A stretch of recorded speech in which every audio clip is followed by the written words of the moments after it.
podcast network, AFTERBUZZ TV. Over 20 million weekly downloads from over 200 countries and your #1 source in after-show entertainment.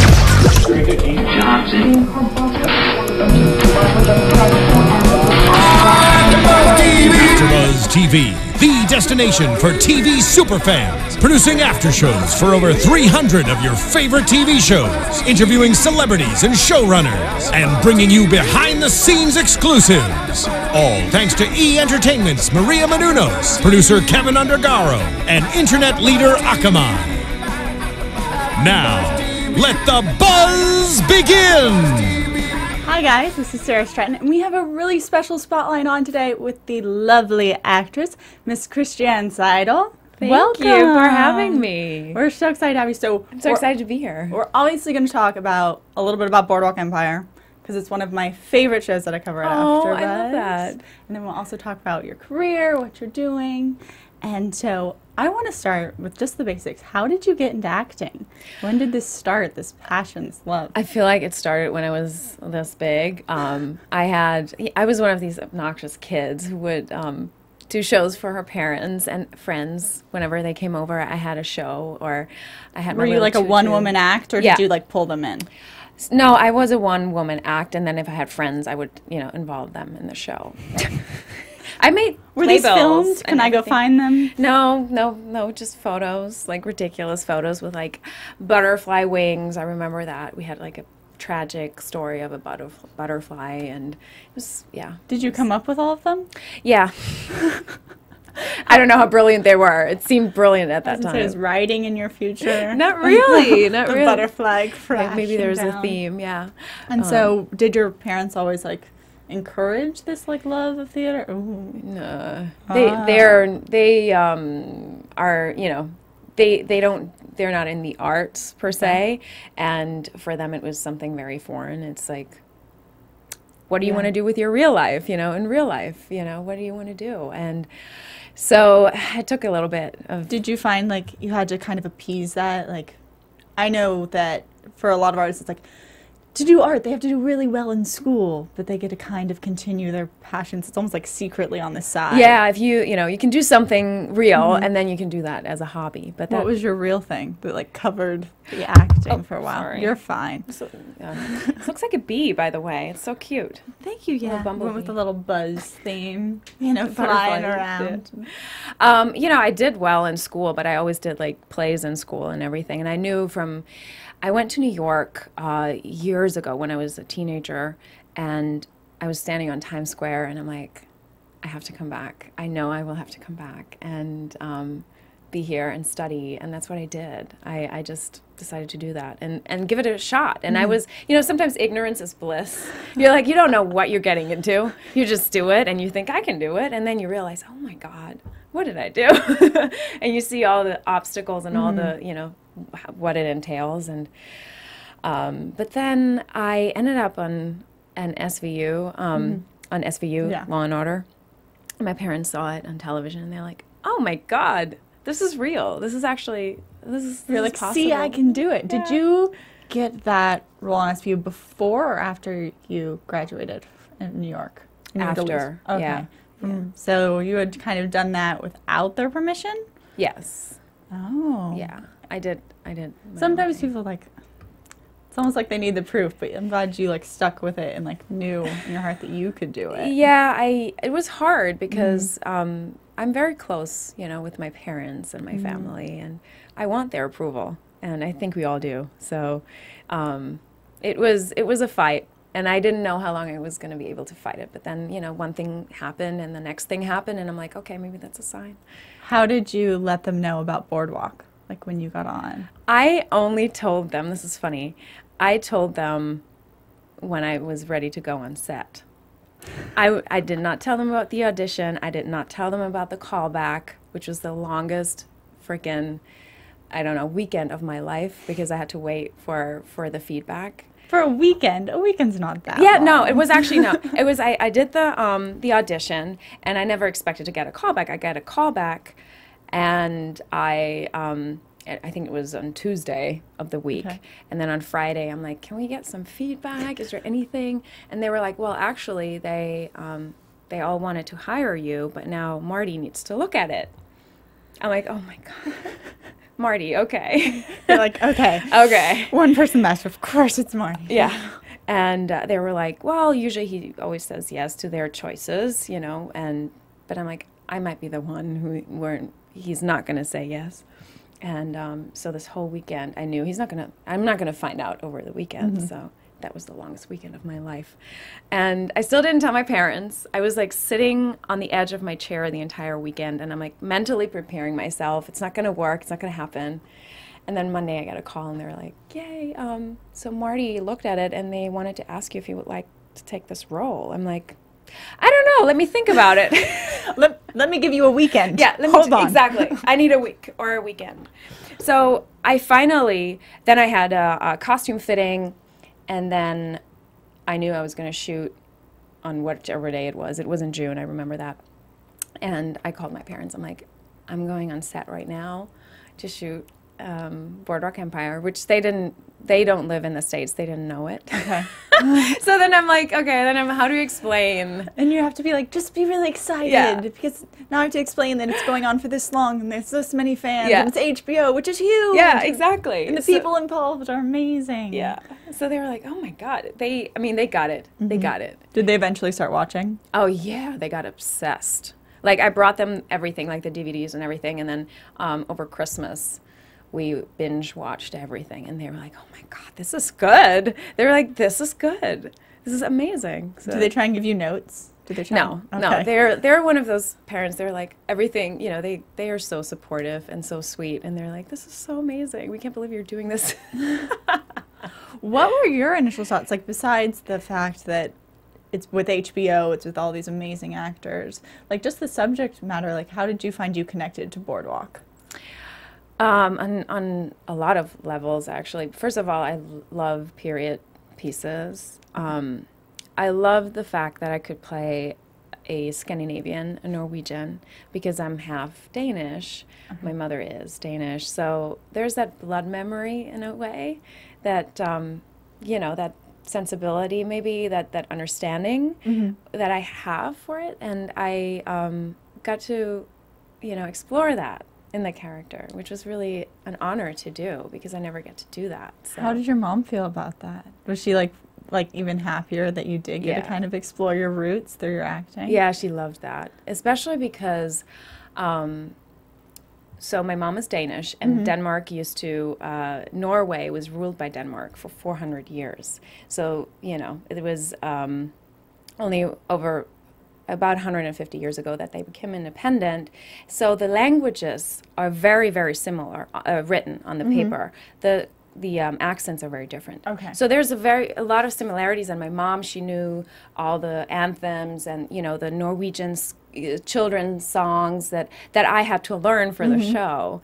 So I was like, can you listen if this is right, if this is correct? So that was really awesome.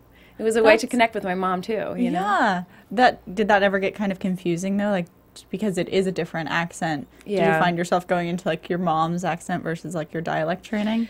No, because it's very, very different. And my mom doesn't really have an accent anymore. So that was good. It was separate, yeah. Was you've done a lot of period work and like theater work, so was dialect training something you were used to, or something you had to like embark on just for this show? It has been something that I've always been doing and working on for different things. So it wasn't, thank God, because I think it's overwhelming.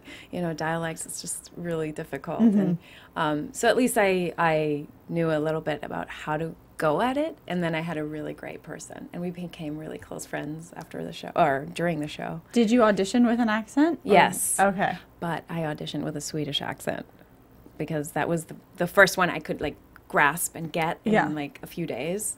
And I didn't tell them, but they didn't know, I guess. And then when I, got the job, of course I did the Norwegian accent. And you're like, that was Norwegian too. What are you It's very close. It's very close. That's awesome. And did that come from your training from school? Like, had you had previous, like in theater and everything like that? Had you done a lot of dialect work? Yeah, I had. I did a lot of, I've had a coach for, like a go-to coach for a long time for all kinds of dialects, but I had never done a Norwegian one, so. What's your favorite? Do you have a favorite? Do you have like something you pull out at bars sometimes and pretend to be someone else? Well, the obvious sometimes I get is the German, because you know my dad is German, and it's a very funny accent because it's like, you know, it's so stereotypical and it has such a stigma. It's like a thick, sometimes very harsh. Yeah, genau. Like this. You know, we have rules to treat you, you know. That's the one you have to like pull out when you're like dealing with someone who's like breaking the rules, or like you really want something, you're like, this is where my German accent comes into play. Do what I want. Exactly. You're like, you go a little deeper in your voice and you become really serious, so. And then I want to talk more about Boardwalk and your character there. She's gone through quite a few turns. Yeah. I would say when we first were introduced to her, she was very sweet and nice and like humble and giving, and she still is those things, but she's revealed this total smart, willing, almost dark side. How has your relationship with the character changed, and how different is she from what you originally thought, like when you got cast? I never thought she was going to go this way, and I don't think they knew what was going to happen. This is why it was so exciting every time I got a new script. I didn't know what was going to happen or if I was going to die the next episode, which is a thrill. Yeah. It's kind of a fear with HBO. It's a big fear, yeah. It's like, is this going to be the last? So the first season I came on, season 2, was that very sweet, you know, very green eye, you know, very innocent, secret. And then I started, one of the writers, Howard Corder, he told me that he gave me a little hint. He's like, we're gonna see a tiger coming out of her at some point. I'm like, oh, interesting. He's like, yeah, it's just the first layer we've been seeing of her. And that's, of course, I mean, as an actor, that's amazing if you get, you know, to go through different layers and you're not just always doing the same thing. So I was thrilled, you know, to find out. When he said that, did you have any like thoughts about what it was going to be? Like what her secrets were, like if she had a secret past or if she was going to be kind of like a bad character? I thought immediately when he said a tiger, I thought, okay, there's something dark. There's something that is not kosher. There's something that she's not showing right now. So I thought it was maybe going into a dark place or some secrets or why she's here, because we didn't know anything about her past, really. Yeah, she kind of showed up one day to save the baby. Yes. Yeah, and she's good at that, you know. She has 6 siblings and she was the oldest, and you know, she knows how to do that, but she's also, probably because of that, really strong, and she knows what she wants and needs in this life. And she came from at that point, Norway was extremely poor and people had nothing. And now it's one of the richest countries in the world, which is very interesting because of oil. So she knew that she's coming to this country and she needs to do anything she can to make this dream happen and to make it a possibility. And she found this man and made him her husband. And they just went for it. I feel like you've really like dived into the history of this show and the time period. Like, have you done a lot of research like on the gangsters of that era, on the immigration? Like, I did. I thought it was, first of all, it's fascinating. You know, it's like Al Capone and those stories. You always see him at the height of his power, but you never see him becoming, get there or fall. Exactly, and being the young chubby kid, you know, who has no power. So I thought that was, first of all, fascinating, and so I looked into all that, and then I wanted to make sure that I understand where Secret is coming from. Yeah. What her motives are, because why is she fighting so hard for her life, you know? So I wanted to understand that, so I digged into that history too. Is that, when you do go about finding that information, do you go to the writers, do you go to the director, or do you kind of try and find it on your own through like internet and searching? And both. We don't have as much time beforehand with the directors or the writers, so a lot of, once I get the script or got the script, I have to talk in the past now. I would, you know, I would go online, for example, or talk to my dialect coach, who was Norwegian. So she was a whole, book filled with knowledge about the country and about the background. Or I would ask my mom, and just dig in and find out what I can find out about this background. So, what do you think has connected you most to your character in Boardwalk? Like, besides like the roots and the history and like the connection you'd be able to build with like your mom, like as her as a person, like her having that like tiger side or that very nurturing side, do you have a part of her that's like your favorite or like her point of view? I totally love her. She has a very dark sense of humor, or she's very, she's very feisty actually. And I like that. I always just remember the whiskey. Like, her making the whiskey is like how I identify her. It's like baby in one hand and like whiskey bottles. I'm like, I made the whiskey. Yes, it's not for us. It's, it's we're selling those. We're going to make money. It's so smart. And but, you imagine her because she's saying, I did this with my dad when I was a little girl. He taught me. So you can just imagine this little kid, making aquavit in the kitchen with her dad. It's like, I mean, that's already a whole, great background to have. A little bit crazy of a background. Yeah. But definitely you can build some layers on top of that. Yes. You can kind of have a whole imagination of where she came from. So for this season, I'm sure you can't give away too many spoilers, but where are we going to see this circle of her going? Like, we saw the nice, we saw the brilliant, like... We saw the crazy. A little bit of the crazy. I don't really want to say that. Oh yeah, you can say that. We all have a little crazy. She has a little bit more, but well, you were actually saying something really interesting. You were talking about the full circle, and this is what this season is really all about: coming full circle and finishing a beautiful story. So every character in this new season, in the last season, we will see them come full circle and conclude the story. Of course, I can't say a lot. No, it's okay. Now I'm going to go back. I'm going to do my homework. I'm going to go through season 1 and be like, where did everyone start and where do they need to end up? Exactly. That's very smart because every character had such amazing arcs and interesting stories and things that came out of nowhere. And for Secret, the same thing. She just went all over the place. So what is her purpose in this? And there'll be some interesting reveals, I have to say. Okay. Twists and turns. Yeah. How was the energy on the set this season as compared to the past 2 seasons you've been on?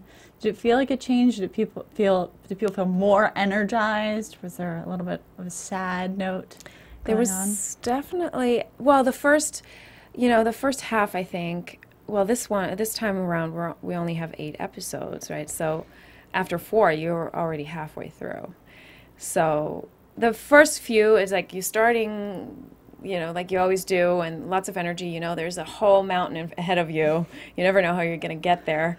And then suddenly I think it sank in. It's this is going to be the last time we're doing an episode 2 or the last time we're doing an episode 3, and now we're getting closer to the end. And people talked about it a lot. I think a lot of people who have been on the show, like, a lot of the crew who has been doing this nonstop, I think they were at a point where they were like, I need to take a break, and this is, they've been really worked out, and it's an amazing, gig for everybody, an amazing job. And I think there was a lot of sadness, and then there's also excitement to see what's next, for everybody. But it's more sad than anything. One of the writers, she was saying, it's like divorcing. It's like going through a divorce with 96 children. It's very dramatic, and it's very sad, and a lot of stakes. The stakes are high, and a lot of people's lives are involved, and I'm sad. Crazy. Yeah, I think what I'm going to miss most about the show is just my favorite thing, besides the amazing acting, is just that I feel like there's been so much detail put into every episode. It seems like it's so nurtured and cared about, and it's so apparent in the costumes and the music choices and like every prop that it's used.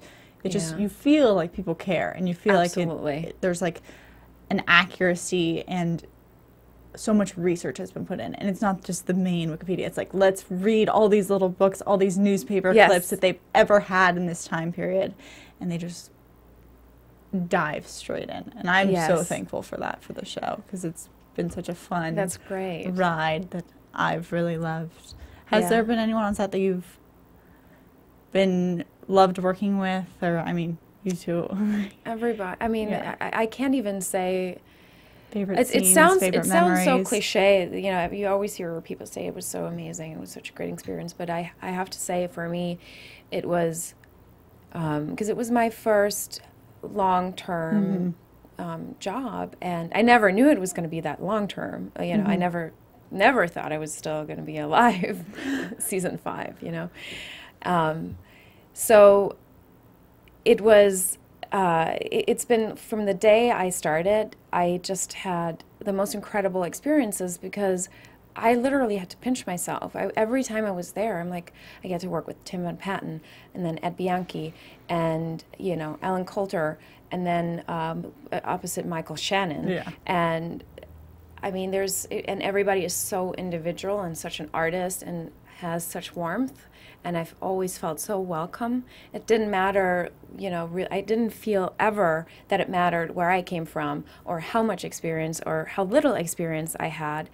They would just treat everybody as an equal, and that's a really beautiful thing. There was never any diva behavior. I've never seen anything like this, and this is true. I'm not, like, I hear all these horror stories. And you're like, thank you. I'm like, I think I'm extremely lucky. I know I am with this show. It's just been unbelievable, because, and that's why it makes me so sad, because I know it's special, and it's a really special place to work at. It's been amazing, and you've done so well there. I love your character, and now the job you've done.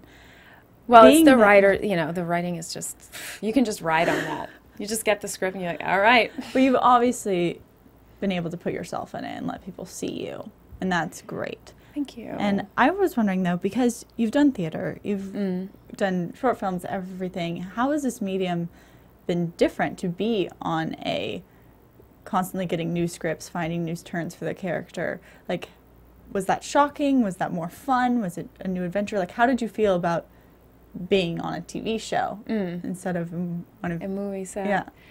Yeah, it's interesting, because Boardwalk is, we actually shot on film, actual film, which is unheard of in television anyway. So, and the pace was very slow. The pace was almost the film pace. We didn't shoot more than, you know, a couple of pages per day, and which is really, really slow for television. So I always felt like I was on a film set, with also the amount of detail that you mentioned earlier. It's only possible because we have so much time, and we can take so many takes, and we can do, you know, so many different angles. And so that's why I never felt like I was part of a actual television show for some reason. And then the other question about how I felt getting new scripts for a long period of time is actually such an amazing thing, because even if you do a film, you do it for a couple of weeks or a few weeks, and then that's it, and then it's done. Here, if I look back, I've been, this was my 4th year. So all of a sudden you have all this background that you've already done. It's like in you. You're becoming that character more and more, because you can just draw on that, because you've already did those scenes in the past, right? So it's like part of your memory. And it's so interesting to be able to build on that. And I'm hitting the mic. It's okay. And just put more and more layers and you know, of the onion on top of that. And that's great. Yeah, just building on that history. Yeah. Do you see yourself doing more film or going back to theater in the future? Like, where do you want to be in the next couple of years, like after Boardwalk? I always want to be like Michael Shannon. So, yeah. Do you tell him that when you go on set? I want to be like you. I want to be like you when I grow up. Because he has an incredible career. He goes from he does every medium. You know, he goes from an amazing play to doing a huge blockbuster, to doing an indie movie, doing some television. I think that's, you know, a dream. That would be a dream, to be able to just jump from one to the other. Or doing things, I mean, he did a show in Chicago while we shot in New York. So he would, you know, fly back on certain days to shoot in New York, then go back to do his play in Chicago, which I think is incredible. I mean, that's also because he's such a dedicated actor. Yeah. That's why he's willing to do those things. And Would you, I know that you have family, you said you have family abroad. Do you ever pursue acting abroad as well so you can be closer to them? it's a thought I'm having, you know, sometimes, and there might be certain things happening there too, but I would like to be closer to them sometimes. But the industry here just can't be beat, you know. Yeah. It's an amazing place, the place to be if you want to do that. So I'm trying to stay here for now, and it would be nice to do everything, a little bit of everything, but the focus is here right now. Do you have like any specific characters or types, more periods you want to go into? Like now we've done Boardwalk Gamesters. Do you want to go to like Old England? What do you like? I want to go to Game of Thrones. That period. Whatever that. I don't know if it is a period. I know or whatever place, that period is. Everyone, let's just all go to Game of Thrones. Let's just live there for a while. Have a big love fest. Transfer like all War of Hollywood. fest. Just all Game of Thrones. Yes. I think everyone would be really happy. I know. Because literally, I feel like when you ask people this, they're like, "Let's go to Game of Thrones." Just transfer. Like no more City Walk. Yeah. Just Game of Thrones castles everywhere. Right. People would be happy. I can maybe the desert part. I don't know if the wall would be, you know, such a comfortable place. We could put it in like Santa Monica. They can go Yes. there. Right. Everything's possible No, in that's LA. incredible. What are your new projects? Where can we see you next? I'm actually working on producing a play right now, so I'm really excited about that because that's very immediate.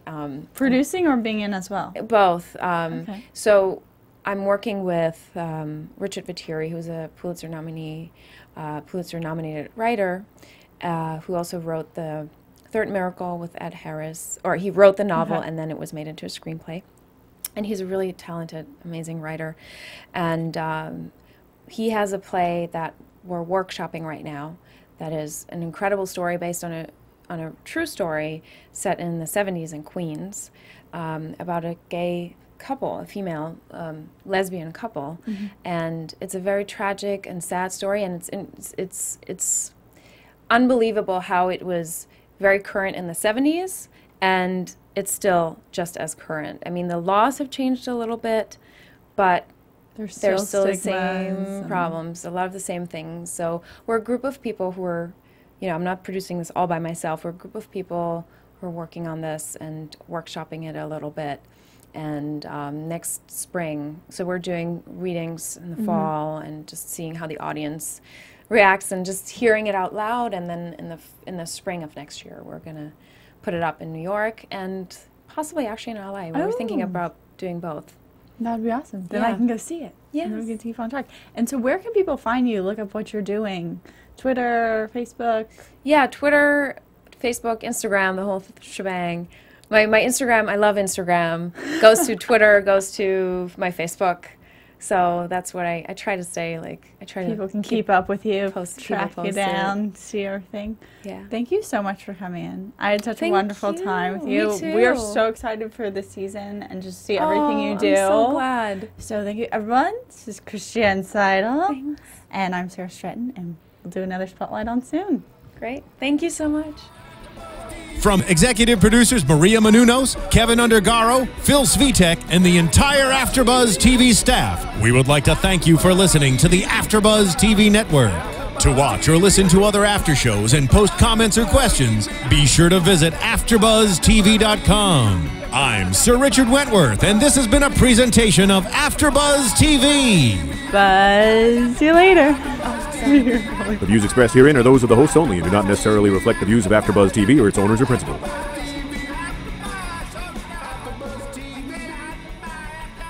Thank you for watching AfterBuzz TV on YouTube. For more of your favorite after shows and interviews, subscribe to our channel here, and be sure to share your opinion on the episode in the comment section below here. We'd love to see what you guys are buzzing about. Thanks again. Buzz you later.